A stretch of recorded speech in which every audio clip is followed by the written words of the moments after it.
know what? You love it. Well, I hope you love it. Anyway. Orange Blue today. Cecil Lammey. Andrew Mason. Denver Broncos time. Hey, guess what? We're talking about a coaching search, everybody. The perpetual coaching search that never ends. And now maybe, perhaps, Mace, with less Sean Payton. I don't know. We talked about it yesterday, so I don't want to necessarily belabor it today. But, like, the further we go, boy, Jeff Duncan, our guy, kind of stepped in it last night a little bit. So let's talk about the Sean Payton stuff, dude. Yeah, first let's talk about Jeff Duncan because we had very nice things to say about Jeff Duncan out of New Orleans on the show yesterday. And then he just put something out there. You know, you can't even find that clip anywhere anymore. They were talking about it on the, although it's James Merrill, but it was the Stokely and Zach show today, that it's gone. It's been erased from existence. It's like something out of 1984. Oceania never was at war with East Asia. Oceania has always been at war with Eurasia, right? I mean, right. It's just, oh man, it's bonkers. Yeah.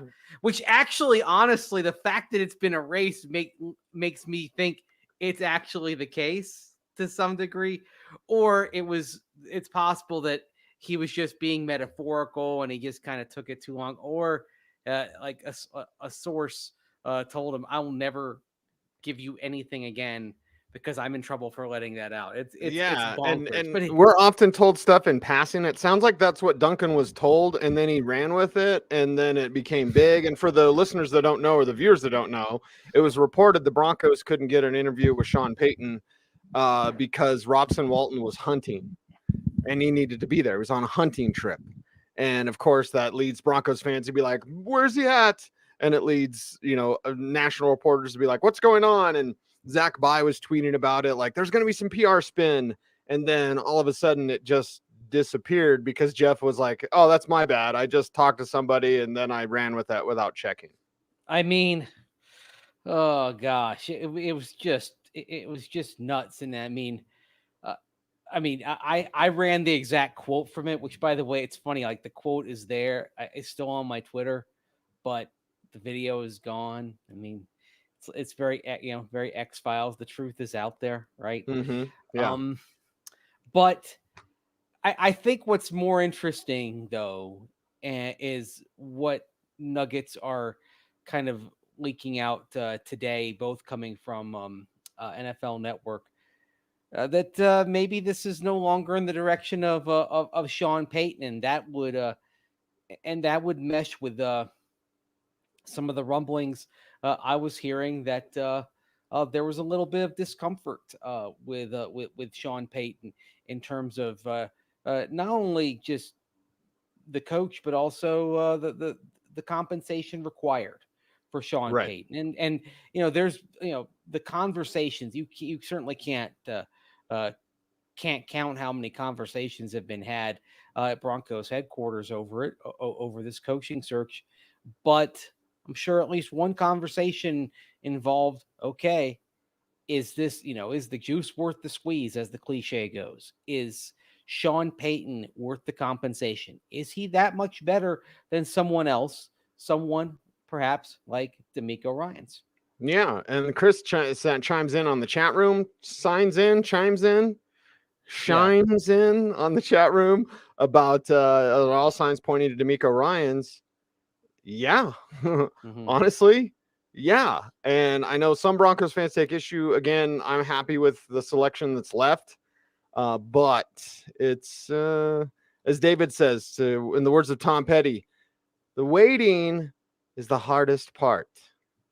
People are losing their minds about this. I mean, Cecil, you and I are old enough to remember when a lot of coaching hires didn't get taken care of and filled until February, even March. I mean, there isn't a game coming up this Sunday for the Broncos. There's not one next Sunday. It's more important to get the candidate that you believe in than the one who's the best one. The question I have on DeMeco Ryans, the biggest unanswered question, is who's going to run the offense. And that's why I'm not going to sit here and say I'm getting on the DeMeco Ryans train, because it depends who's coming in. If we end up looking at another staff that's got a bunch of coaches making a level jump, I'm very much not on the D'Amico Ryans train. We just lived that last year. I want a staff that's got experience in a lot of key spots if you're going to go down the path of having a first-time head coach once again. I would say the chances of a younger staff are closer to zero. But Mace, you seem seriously worried about that. Like, oh, it could be maybe some of these guys making that level jump. To me, I think the Walmart group is like, we've done that. We're not going to do that again. Now, maybe that's me and I'm blind or naive or whatever, but I really don't think it's. I think if D'Amico Ryans is hired, there's almost unspoken or perhaps spoken. It's not in writing. Hey, you got to go get Jim Caldwell to run the offense or something like that. Yeah, or maybe it's going to be David Shaw, perhaps. Maybe maybe a David Shaw runs the offense. Maybe you're matchmaking a staff that's got Mike Munchak. Maybe, and I'm not sure about play caller, but Anthony Lynn's currently on the 49ers staff, former Chargers head coach. We know Mike Munchak is in town. Maybe you're telling D'Amico Ryans, all right, if this is going to work, I'd like to see you have a staff with a Lynn, a Rosberg, who obviously not a head coach full-time, but was an interim head coach and a terrific special teams coach, and has a lot of experience, has a lot of success, track records. That's the sort of thing.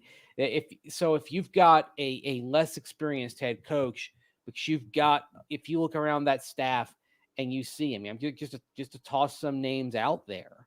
Those three, Munchak, Rosberg, Anthony Lynn, whether they're maybe not play calling for Anthony Lynn, but being kind of an assistant head coach, perhaps. If I see that, then I'm much more confident in what's going on. And oh, by the way, and I want these coaches to have significant roles. I don't like last year you had Dom Capers, but they basically put Dom kind of off in a corner, right? Here's the token. Here's token experienced head coach who's in his 70s. It's for show. I was optimistic when they brought in Dom Capers, but they didn't really. I don't think they really used him as effectively as they should have. So basically, what I want to see is I want to see voices of experience, but I don't want to see them in the corner. I want to see them sitting at the head table, helping if it's D'Amico Ryans, helping him make the decisions. Who was it that replaced Anthony Lynn in Detroit? And they replaced him in year. Wasn't Dan Campbell? Didn't Dan Campbell just take over play calling and they were significantly better? So I'm with you. So. Like Anthony Lynn on staff, fine. I like Anthony Lynn. Anthony Lynn calling plays? No, thank you. And I think Dan Campbell, because Ben Johnson was somewhere. But yeah, I think Campbell took over. Yeah, because Lynn was so bad, they're just like, get out of here. And Campbell took over plays, and they were much, much better. I wonder how many times Jerry Rosberg and Dom Capers just like sent text messages with their flip phones about how bad things were run with the Broncos, like old guys do. Grumpy old men sitting around complaining. And then, Jerry got his chance, and Jerry did some really good things. Honestly, what Jerry did in 2 weeks is why I'm not really I'm not dismissive of the notion of Jerry Rosberg being the head coach. That's the thing. I'm not dismissive at all. Shane says, make the deal behind the scenes and assemble the staff. Look, trust me, if D'Amico Ryans is the coach, he's going to have most of his staff put together before he even puts ink before he even puts his ink on the contract. Okay. Mm-hmm. That's just the way of things. So we'll probably have an idea if it's D'Amico Ryans, who the staff's going to be at even before there's a press conference. If he is in the Super Bowl and they're doing a press conference 2 days after the Super Bowl, we'll know who most of the coaches are. But at this point, we've heard, there's just rumblings. There's nothing substantive. And that's why I am going to be the raging skeptic until I see and know who's on his offensive staff. Everyone wants to jump right now, but I'm too burned. I saw this staff last year. Even the Vic Fangio staff, he had Mike Munchak as an offensive line coach. Great. But you had Rick Scangarello, who had never called plays at a higher level than it was supposed to be Gary, than Northern Arizona. Gary wanted to bring everybody with him. So yeah, well then there are other coaches you could have found who had play calling at a higher experience level than the Northern Arizona Lumberjacks, with all respect to Big Sky football. But no, it was like, oh, we got to have this. We got to have this scheme. It's got to be somebody connected to, that's at least tangentially connected to Kubiak, Shanahan, McVay. Why? So I guess that's what they sold Fangio on, and then he hated him. Wouldn't even call him by name, like the offensive coach. So that's why when the season ended, they had the press conference and Rich Scangarello still had a job. I was like, wow. I was like Owen Wilson, right? Wow. And then what was it? A week later, Scangarello got fired. I was like, oh, okay. didn't it happen during a playoff game? Didn't it all go down I think so. during a game? Yeah. I believe so. Yeah. For somebody else, obviously. Yeah. But that wouldn't have been the first time. I think, if I'm not mistaken, way back, Ray Rhodes, remember him as defensive coordinator for the Broncos? Mm-hmm. Ray Rhodes, I think, got whacked in a playoff game too. Yeah. Okay. You mentioned Shaw. Shaw and Ryan seem to be the two favorite choices. And God bless me and God bless Dennis Green. But when we've talked about Stanford coaches, and we can talk about Jim Harbaugh, and we can talk about Bill Walsh, we need to talk about Denny Green too. Love him. If you look at the history of Stanford coaches who went to the NFL, you can go all the way back to Clark Shaughnessy, who had a couple of good seasons with the Rams back in the late 1940s, got fired because of a conflict with management, but at the same time was successful. For whatever reason, Clark Shaughnessy, John Ralston built the guts of a team that went to the Super Bowl.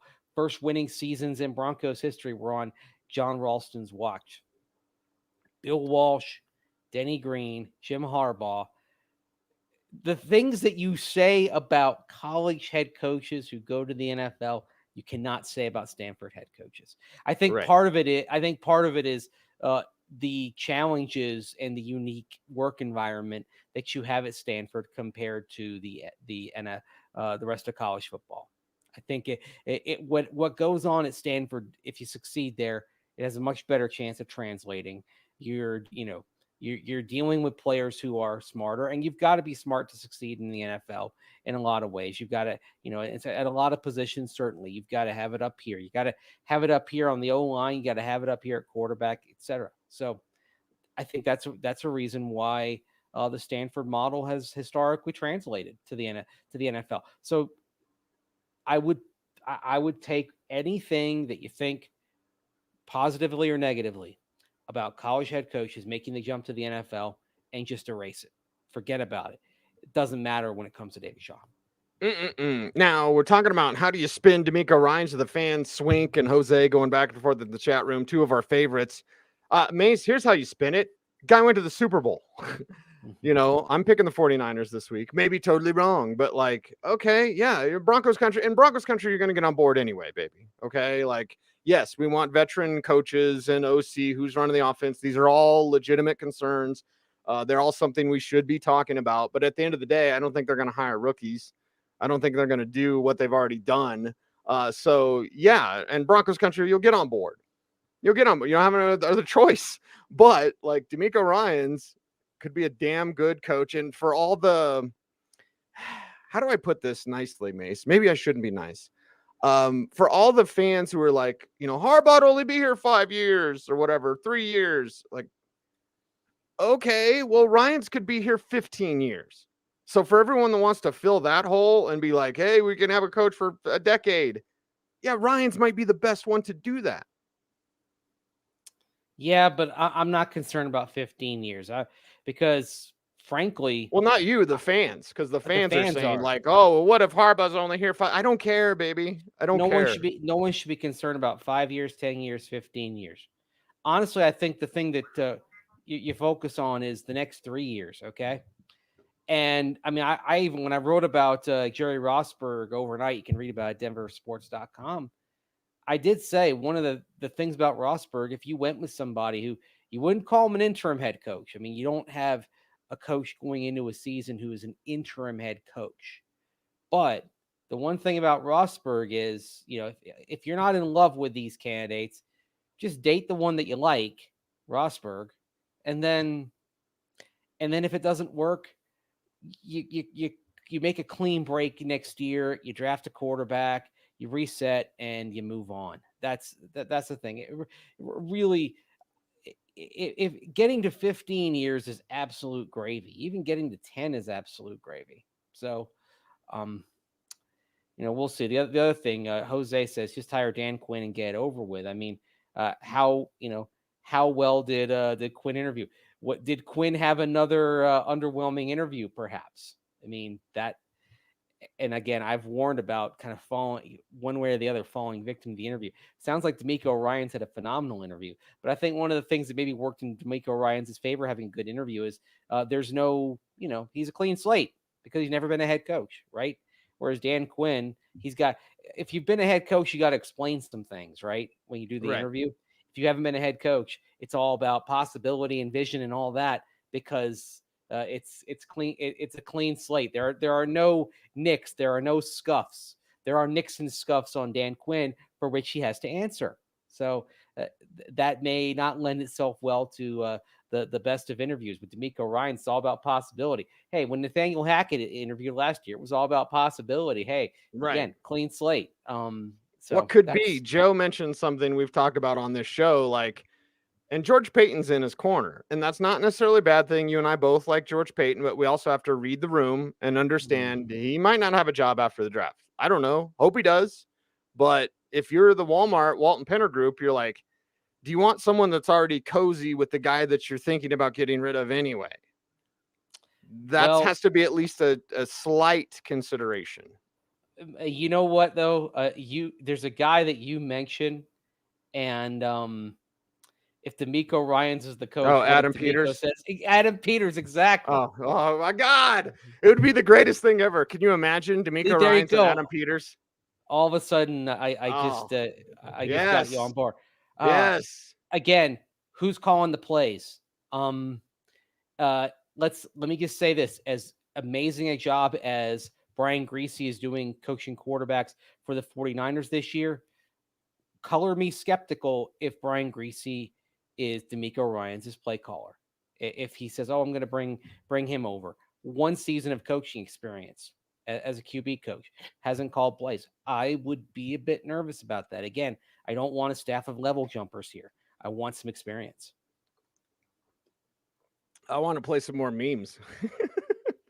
Yeah, you're having fun with that today. I am. Well, you mentioned Adam Peters. I lose my mind. Yes, bring him home, man. Y'all haven't been the same since he left. I mean, and Rand Carthon left the 49ers. Oof. Man, John Lynch gets a lot of credit, which he should. But you've got some really quality talent in that front office, and Rand Carthon and Adam Peters. I think there are plenty of other reasons why the Broncos stumbled in the last few years that are not connected to Adam Peters not being in the building. With all respect to your the drafts have been not so very good. I think we all can agree on that. When did he leave? 17? 17, yeah, something like that. They weren't drafting that great even before then. Well, the results were better. It's results-based business, right? Yeah. So it's all been bad. Yeah, that means he was there for Paxton Lynch. I mean, I'm not saying he was responsible for Paxton Lynch, but I mean, it's not like it all of a sudden went to hell when Adam Peters went out the door. It was headed that way before. So, well, they could cover it up. All I'll say is I'm on board with Adam Peters, and that means firing George Payton. Then so be it. Sorry, George. You can't Vikings this up. And the Broncos haven't been the Broncos in a while, but get them back to being the Broncos. And that's why the 3-year plan is the best plan for the Broncos, because there's so much to do. Yeah. There's so much to culture and so coaching and players. Yes, it's all bad right now. And here's the thing with a 3-year plan at the most important spot at quarterback. Year 1 of the 3-year plan is determining whether Russell Wilson is your guy going forward. If he does, great. You march forward with him in 24, 25, and 26. If he's not, then before the 5th day of the league year in 24, you move on from him before that extra $37 million that becomes guaranteed kicks in.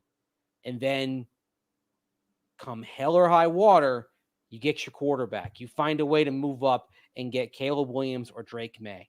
And then that's year 2. Year 2 is getting that quarterback ready. Year 3, you're hoping to soar. So basically, you are able to kind of have a 3-year plan here that still gives Russell Wilson a shot and gives you a shot to see if you can get him right without having to swallow a lot of dead money on the cap. But if not, then you've got an escape route. And that's another reason why you couldn't really hire Sean Payton, in my opinion, because you sacrifice draft capital, you cut off your escape route in 2024 if Russ can't get things together. And I think the first reports that we heard about Sean Payton is like the Broncos are, willing to pay what it would take to get Sean Payton. They have to say that. They have to say that. Of course they do. And Sean Payton probably wants them to say that. So then it creates leverage for him.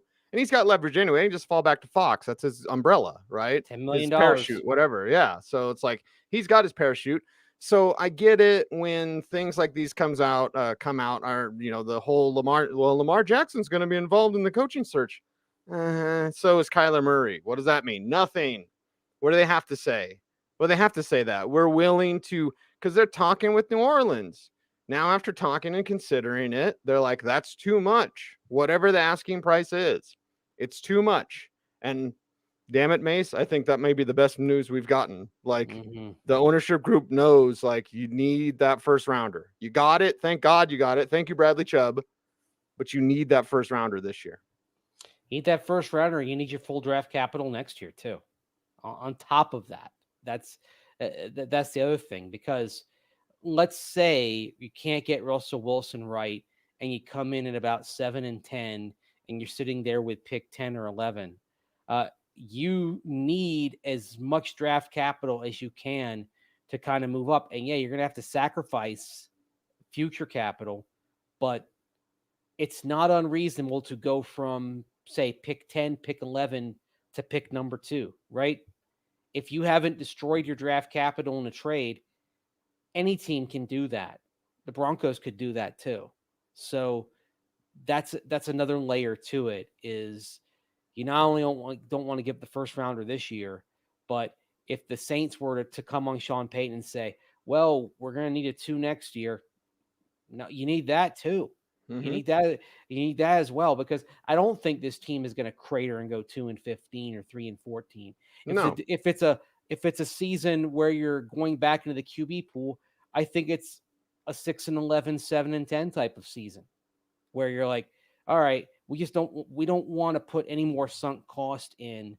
We've got to move on, but we're not bad, right? We're competitive. We're not atrocious. So that's where this team stands. There's too much talent on this team, I think, to have that kind of season where you're picking 1 or 2 overall, but you may need the capital to find a way to get to those positions in order to take step 2 of the plan after step 1, which is seeing if you can get Wilson right in 23. And you gotta move up if you have to. Bills moved up for Josh Allen. Chiefs moved up for Pat Mahomes, and they moved up 16 spots. Mm-hmm. Now, Mahomes wasn't top 2, but they moved up 16 spots. So anytime I hear someone like, oh, they got a tank, like, no, you don't. No, you don't. You just have to be ready to make a big move. And I'll tell you what, let's say it's DeMeco Ryans with a staff that he puts together.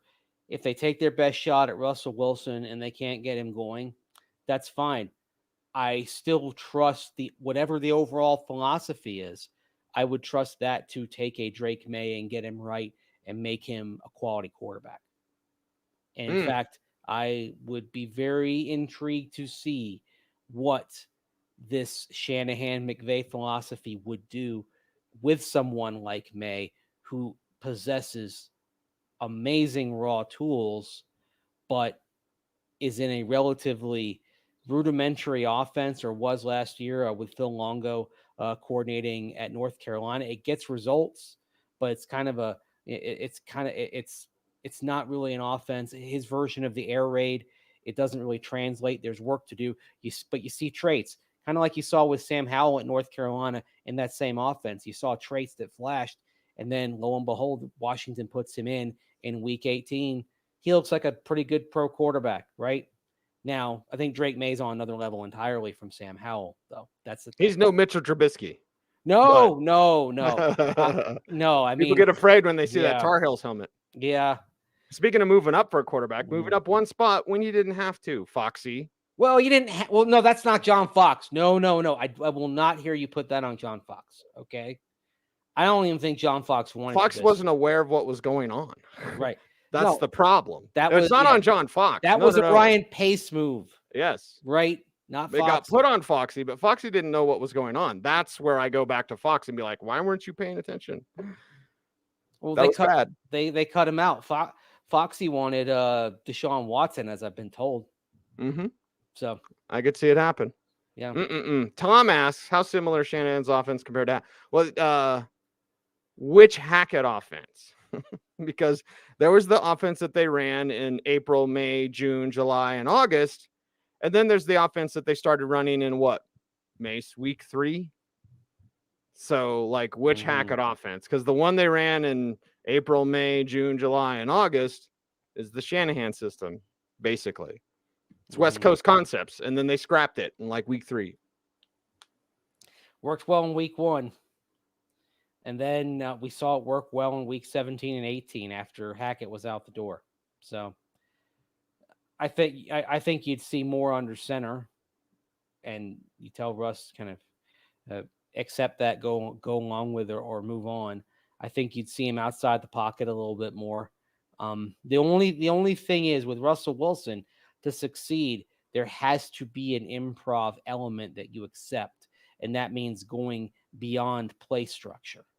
And that's where who the coaches are on the offensive staff is key. I think one thing about Nathaniel Hackett is the way he viewed things. He had kind of a design and intent in his mind, but it didn't mesh with what Russell Wilson could actually do.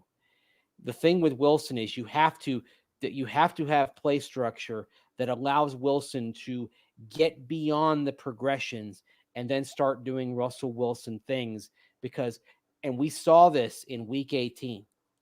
When you get beyond structure, that's where the magic starts happening. But you have to accept that and accept the unknown aspect of that. And frankly, there are some coaches, and there are some within the Shanahan-McVay tree on various branches that have trouble dealing with that. I would even argue for a time that Mike Shanahan did. That was one of the problems that he had with Jake Plummer. Right? Oh yeah, it's one of the reasons why he was like, "Got to get Jake out of here." Yeah, you've got to be willing to kind of embrace and accept the unknown. Breaking Broncos news. We have Jerry Rosburg let go and will not be with the Broncos moving forward. That is from our friend Field Yates at Espen. Wow. I think this is a mistake. I think that's a mistake. I think that they should have had Jerry Rosburg around in some capacity. Yeah. Yeah, the guy that everybody responded to. Now the Broncos have let him go. So, yep. I'm actually tweeting that out right now. Okay. Well, let's wrap this thing up, baby. Check me out at Old Chicago tonight in Highlands Ranch, the final pizza party. And then check out me and Mace in Vegas. No, I got one more show before we take off.